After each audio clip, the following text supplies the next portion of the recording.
haddii aad guursanaysaan gabdhehena marka hore guurka allah u fududeeyo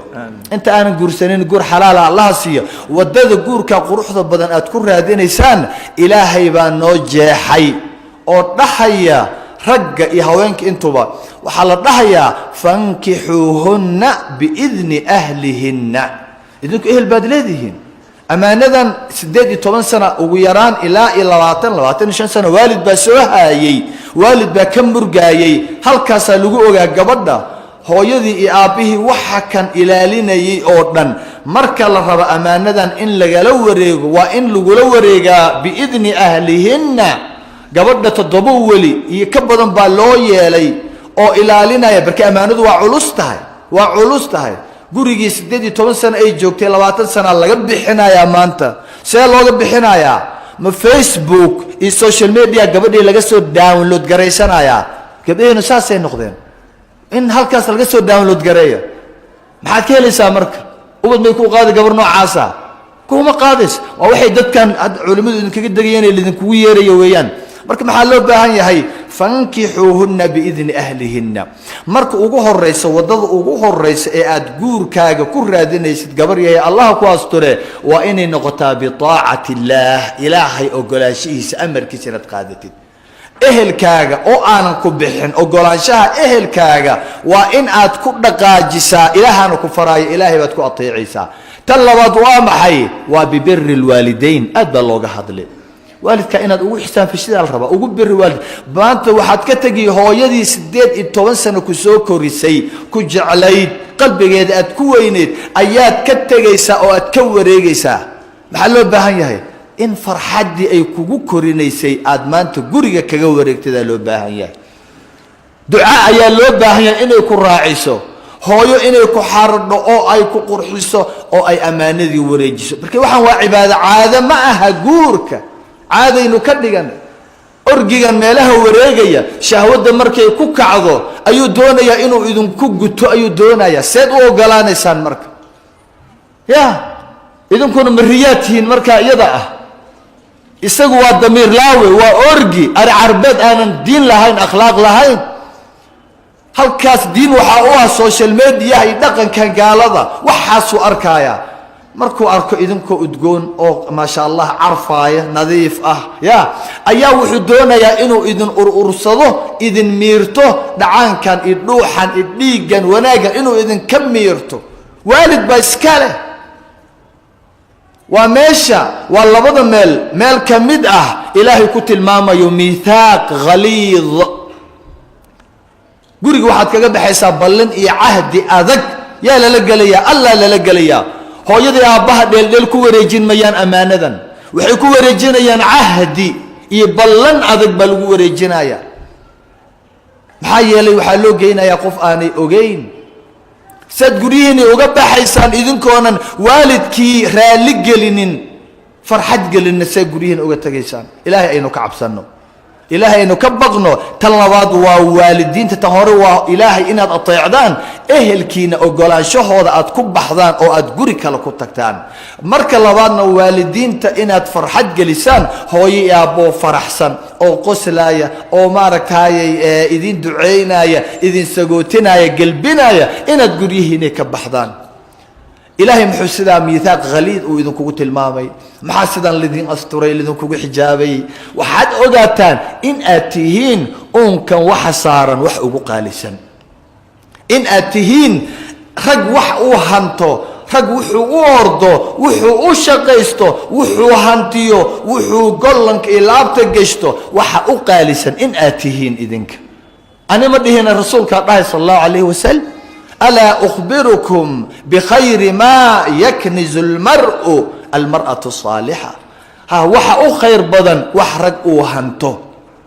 كيديو جور كراديو بد كبيرتو يا أمانة ديبتو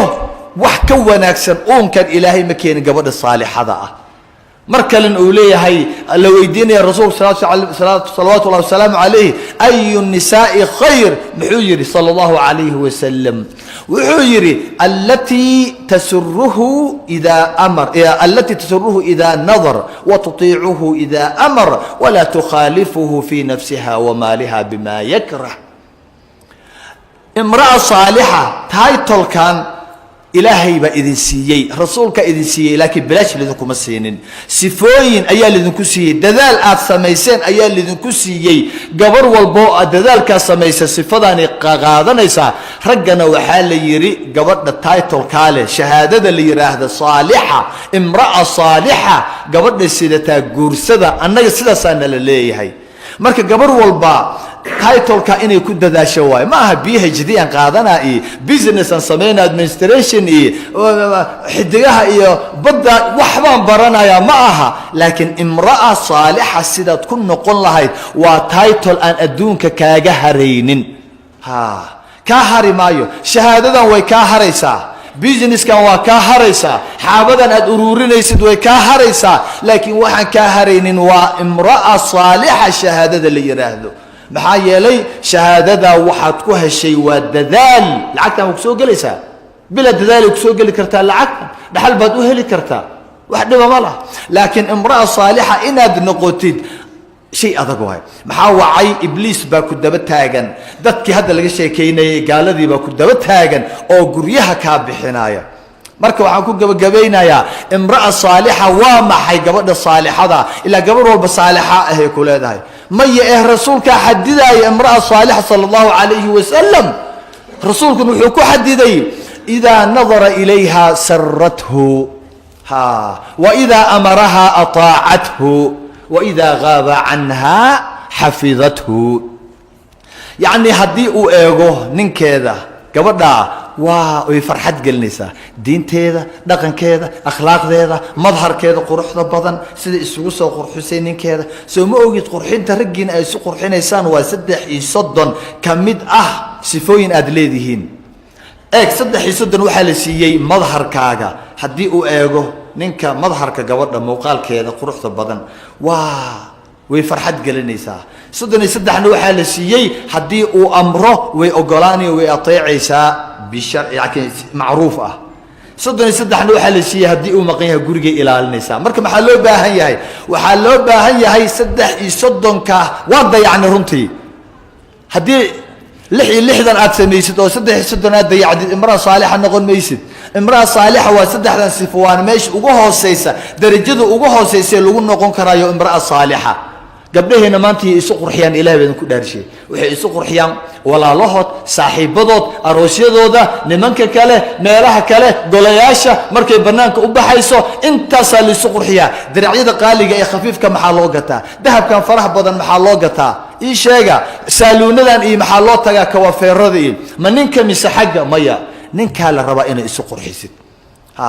ninkan ha ula imaanin diricii dhoobada lahaa canjeerada lahaa jikada suugada lahaa ee intaad ku diibsatid aad isaga tirtiraysay ya intaad suuliga geshid ilmaha intaad u soo qabaysid wixii saabuuntii lahaa adigoo dhidisan oo shiiraya ha soo agfariisanin sidaas ma ku tagaysaa aroosyada ilaahay baan ku dhaariyay sida aroosyada iyo asxaabta iyo jaarka ay isugu qurxinaysid si ka darna la rabaa bal waxaaba madmuum ah oo marmar xaraan ah in aad banaanka sida isugu qurxisid lama ogola qurux yaa leh ragga iskale ida nadara ilayha sarratu allah idan barakeeyo mawduuca waa dheer yahay in badanna waad fadhideen maanta ilaahay waxaan ka baryayaa gabar walba oo aan guursanin guur xalaal ah oo ay ku degto oo ay ku qabowdo ku dhowrsata oo saalixa ku hesho inuu ilaahay siiyo goor dhow waliba inuu ilaahay siiyo mid madaxa u saaran indhaha hortooda u jooga faraanti u noqda oo ay ku xaragooto ilaahay ha u sahlo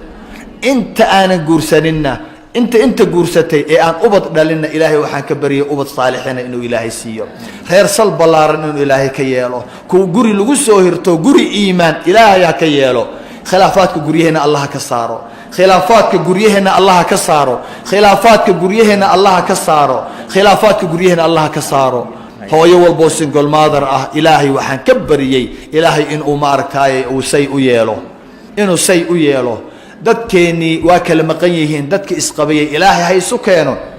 dadkii dad isugu jeclaa weeyaan labada isqabtaa la yirihunna libaasul lakum antum libaasul lahunna dharkii waa naga dhacay runtii markii la kala tagay oo adduunyo loo kala tagay ilaa aakhiro lagu ma kala tagay aakhiro dadka isu keentaaye ilaahay hay isu soo celiyo ilaahay ha isu soo celiyo reeraheennii ilaahay raggii dumarka ha isu soo celiyo waalidiintii iyo ubadkoodii allah ha isu soo celiyo walaalihii kala tegay allah ha isu soo celiyo ilaahay jaarkii wanaagsanaa ha isu soo celiyo wanaaggeennii qiyamkeennii cizigeennii sharafkeennii allah ha inoo soo celiyo bal diinteennii baa tagtay ilaahay ha inoo soo celiyo adduunyaynu ku bedelanayey ilaahay waxaan ka baryey hamiga noogu weyn diinteennii aakhiradan inuu ilaahay ka yeelo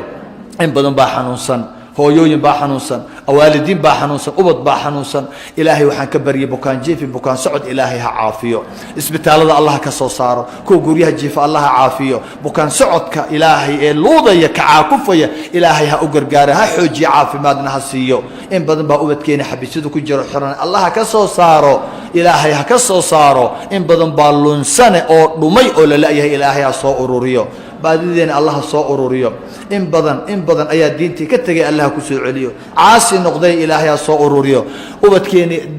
waalidiinteeni Awrooba aaday iyo reer galbeedka ubadkii baa laga qaatay in badan ubadkooda allah u soo celiyo in baa lagu soo socdaaye ilaahay waxaan ka bari ilaahay ha ka xijaabo gaal dhergi maayo shayaadiinul insiga idin yeeraya dhergi mayaan calmaaniyintu dhergi mayaan intay ubadkiini qaateen raggiini qaateen ayaa qiyamkiini diintiini qaateen bay wax walba ku dhergimayaan raalina noqon mayaan ilaa diintooda aad raacdaan war raalibad ku tiin diinteeni inaad doorsataan oo aad calmaani noqotaan gaalo noqotaan guri ka baxa gaalnimo weeyaan iska ilaaliya ilaahay qiyamkeena hay noo soo celiyo in yar sidoo sheekh sheegay 30 ruux waxaana dhamayn in yar oo waliba meediyaha laga arkay oo ka yar yihiin in aad raacdaan oo aad qaad oo ay idin duufsadaan idinka oo dhan waa runtii shay aad u xun laakiin waa wax jira waay maxaa wacay hal baruur ah ayaa baruuro badan hadii la dhex geliyo way qurminaysaa laakiin hal baruuro wanaagsan hadii baruuro badan oo xun la dhex geliyo ma hagaajin kartaa maya ilaahay hayna hagaajiyo laakiin waxaan rabnaa annaga waxa culimadu sheegayaan inaad sheegaraysaan tan la laayahay taa weeyaan idinka baa qaadanaya qof walba dukaankeedii bakhaarkeedii hor fariisanaysaa afkaasba maba ka hadlaysaba adduunyadii kuwii kale ay adduunyadoodii la galaysaa qaada waxaan waa ammaano culimadu waxaan ay maanta u qaylinayeen waa inaad guryihiina geysaan ducaad aan noqotaan aad sare martaane intaasaan kusoo gabagabeynaya astawdicukum allah alladii laa tadiicu wadaa'icuhu assalaamu calaykum waraxmatullah جزاه الله خير الجزاء الأخ الشيخ محمد إبراهيم كينياوي ميزانك حسناتك الله وبشو لبدي سوالي الدم قد الله مدافع أننا إلهي سبحانه وتعالى هل كان قمقتيو intaasi waxay noogu soo gabagabobay muxaadarooyinkeennii maanta aan ku talagalnay gabdhaha walaalada oo muslimaadka ah in aan ku xasuusino